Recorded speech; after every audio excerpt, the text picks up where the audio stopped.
أعوذ بالله من الشيطان الرجيم. بسم الله الرحمن الرحيم. لا أقسم بيوم القيامة ولا أقسم بالنفس اللوامة. أيحسب الإنسان أن لن نجمع عظامه بلى قادرين على أن نسوي بنانه بل يريد الإنسان ليفجر أمامه يسأل أيان يوم القيامة فإذا برق البصر وخسف القمر وجمع الشمس والقمر يقول الإنسان يومئذ أين المفر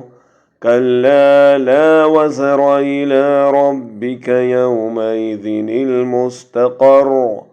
ينبأ الإنسان يومئذ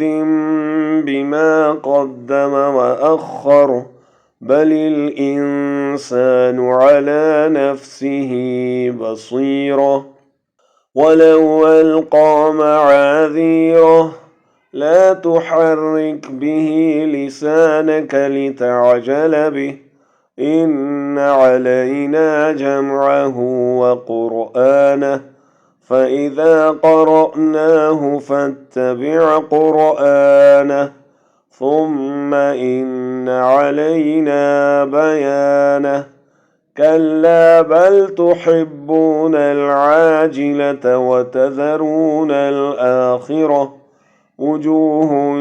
يومئذ ناظرة إلى ربها ناظرة ووجوه يومئذ باسرة تظن أن يفعل بها فاقرة كلا إذا بلغت التراقي وقيل من راق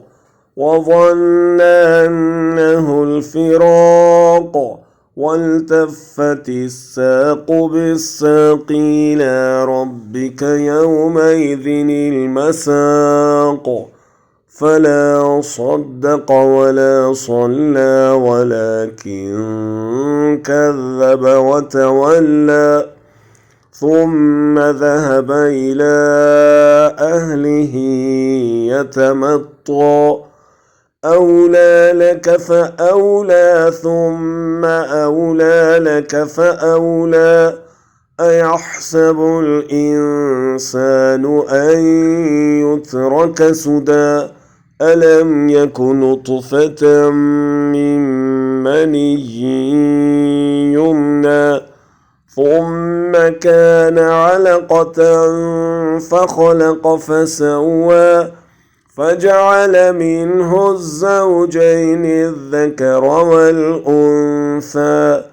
أليس ذلك بقادر على أن يحيي الموتى صدق الله العظيم.